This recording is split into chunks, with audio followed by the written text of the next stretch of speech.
കൗൺസിലർമാരെ അടക്കം മർദ്ദിച്ച ബിജെപിയുടെ സമുന്നതനായ നേതാവാകത്തിരിക്കുകയല്ലേ, അദ്ദേഹത്തെ അറസ്റ്റ് ചെയ്തോ? അവർക്ക് തന്നെ ബോധ്യമുണ്ട് ഹെഡ്ഗേവാറിനെയും RSSനെയും പരസ്യമായി പട്ടാപ്പകൽ പൊതുമധ്യത്തിൽ കൊണ്ടുവയ്ക്കാൻ കഴിയില്ല. ഒളിച്ചു കടത്തുന്നതും കള്ളം പറയേണ്ടതും തിരികെ കയറ്റേണ്ടതുമാണ് ഹെഡ്ഗേവാറും RSSന്റെ ചരിത്രവുമെന്ന ഉത്തമമായ ബോധ്യം മറ്റാരേക്കാൾ RSSകാർക്കുള്ളത് കൊണ്ടാണ് ഈ ഒളിച്ചു കടത്തൽ നടത്തുന്നത്. ഒന്ന് ആലോചിച്ച് നോക്കൂ, പോലീസ് എന്താ ചെയ്യുന്നത്? ഞാൻ ചോദിച്ചോട്ടെ, ഇവിടുത്തെ വനിതാ കൗൺസിലർമാരെ അടക്കം മർദ്ദിച്ച ബിജെപിയുടെ സമുന്നതനായ നേതാവാകത്തിരിക്കുകയല്ലേ, അദ്ദേഹത്തെ അറസ്റ്റ് ചെയ്തോ? കൗൺസിൽ യോഗത്തിൽ പങ്കെടുക്കാൻ വന്ന ജനാധിപത്യപരമായി പ്രതിഷേധിച്ച UDFന്റെ കൗൺസിലർമാരെ അറസ്റ്റ് ചെയ്തുകൊണ്ട് പോവുക.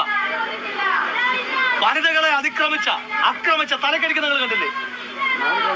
4 കൗൺസിലർമാർ ആശുപത്രിയിലല്ലേ? 2 വനിതാ കൗൺസിലർമാരടക്കം 4 പേർ ആശുപത്രിയിലാണ്. അപ്പൊ അങ്ങനെ അക്രമത്തിന് നേതൃത്വം കൊടുത്ത ആ ആളുകളകത്ത് നിൽക്കുക. കൗൺസിൽ യോഗത്തിൽ പങ്കെടുക്കുവാൻ വന്ന UDFന്റെ കൗൺസിലർമാരെ അറസ്റ്റ് ചെയ്തുകൊണ്ട് പോവുക. ഇതിവിടെ അവസാനിക്കാൻ പോകുന്നില്ല. പരസ്യമായി പട്ടാപ്പകൽ പൊതുമധ്യത്തിൽ കൊണ്ടുവയ്ക്കാൻ കഴിയില്ല. ഒളിച്ചു കടത്തുന്നതും കള്ളം പറയേണ്ടതും തിരികെ കയറ്റേണ്ടതുമാണ് ഹെഡ്ഗേവാറും UDFന്റെ കൗൺസിലർമാരെ അറസ്റ്റ് ചെയ്തുകൊണ്ട് പോവുക. ഇതിവിടെ അവസാനിക്കാൻ പോകുന്നില്ല.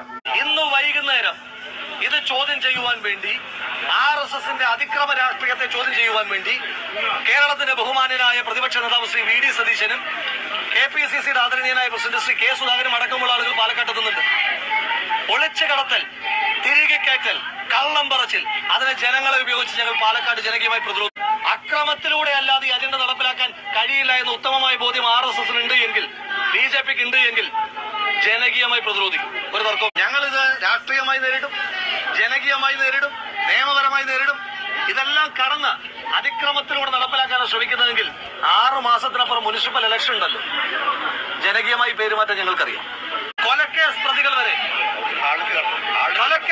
വരെ കൗൺസിലുകാരിൽ കയറുക. ഏത് ചട്ടത്തിന്റെ അടിസ്ഥാനത്തിൽ, ഏത് നിയമത്തിന്റെ അടിസ്ഥാനത്തിൽ? വിസിറ്റേഴ്സ് ഗാലറിയിൽ എങ്ങനെയാണ് ഇത്രയേറെ ഗുണ്ടകളെ പെർമിറ്റ് ചെയ്തത്? ഞങ്ങൾ വിവരാവകാശ രേഖ നിയമപ്രകാരം ഞങ്ങൾ അപേക്ഷിക്കുന്നുണ്ട്. എങ്ങനെയാണ്, ഏത് വ്യവസ്ഥയിലാണ് ഇത്രയേറെ ഗുണ്ടകളെ സന്ദർശക ഗാലറിയിൽ കയറ്റിയതെന്ന്?